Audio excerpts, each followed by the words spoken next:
Are you tired of seeing the same old Pokemon dominate every single draft league that you watch? Game after game, all you see is Great Tusk living every hit and KOing everything back. Iron Valiant just getting one free turn and setting up and winning the game. Heck, even monsters like Pekora and Tinglu refusing to die no matter what the opposing coach throws at them. I know I'm sick of it. If you feel the same way, boy do I have the draft league for you. LTM, short for Low Tier Mayhem, is a draft league that takes the top third of the draft board and cuts it right off, leaving more niche Pokemon to take their place at the top of the metagame. Think of Pokemon like Iron Jugulis, Krookodile, and Azelf. They run this format. In today's video, we're going to be going over our team that we drafted in Season 2 and why we drafted said Pokemon. Hey guys, OG Albino here, and if you guys do enjoy draft league content in general, it's your first time here, 1, drop a like on the video, 2, sub to the channel. I'd really appreciate it a ton. We have a really lofty goal of 10k subs, and I need your help in reaching it. So go ahead, hit that like button. That being said, let's jump into the draft analysis.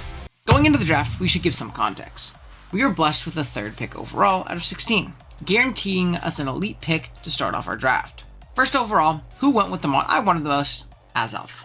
With Azelf off the board, next up was D-Ray, and he grabbed the second best mon in Tera, Iron Jugulis. In third, man, they shouldn't have done this. I drafted my GOAT, Krookodile. Frequenters of the channel know my love for big boy Moxie Krookodile. In our last 2 championships, the BBR and the BBL, Krook was an integral piece to our teams. Heck, the last Little Cup League we won had a Sandile on it. It provides an incredible amount of roll compression. It's a great Scarfer, it has 2 incredible abilities in Moxie and Intimidate. It's a great Rocker, Defensive Pivot, Breaker, and even Sweeper with Bulk Up Scale Shot. Now, when we look at it from the context of low tier, Krookodile is undoubtedly the pinnacle of this metagame. Its strengths are only accented, and its weaknesses are fewer and farther in between. Plus, you just gotta look at the numbers. We're 2 for 2 on championships with Krook this gen. Chances are, we make it 3 for 3. After the draft finally got back around to us, I wanted to secure a good Tera captain. The way we were doing Tera in LTM is it's free Tera, aka any type, on the designated Tera captains. But it is Tera Preview. This means coaches will have to disclose their Tera typing to their opponent right before playing.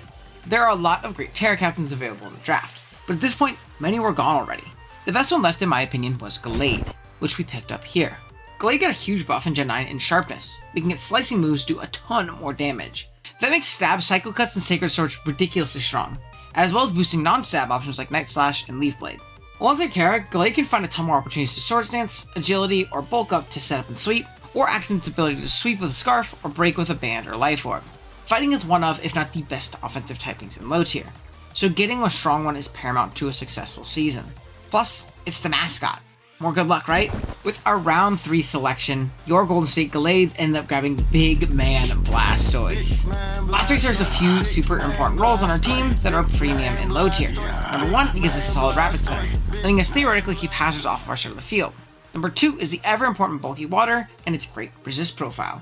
And lastly, and most importantly, it gives us a nice slow pivot into our offense. With float turns, Stories can grab Krook or Gallade much more opportunity to get in and wreak havoc.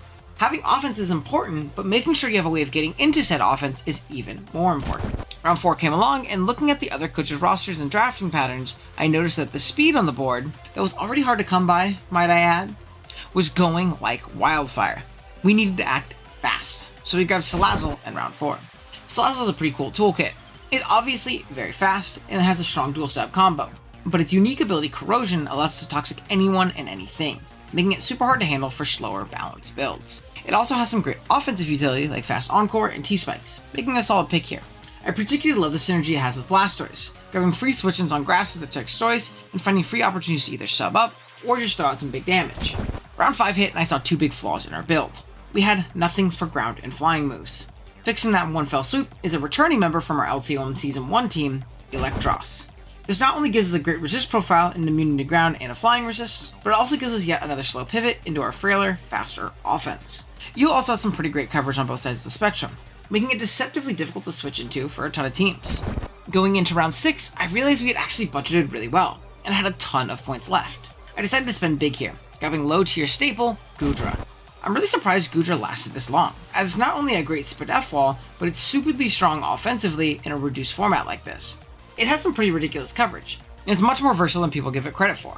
Sure, Assault Vest is good, but you definitely don't have to spam the item every week. It's a great breaker or even a fun scarfer with the crazy coverage it has in slower meta like low tier. From one spit off wall to another, we grab Florges next round. This gives our team even more of a defensive backbone, providing some wish support to the squad. It also gives us a fighting resist not named Salazzle, which is massive.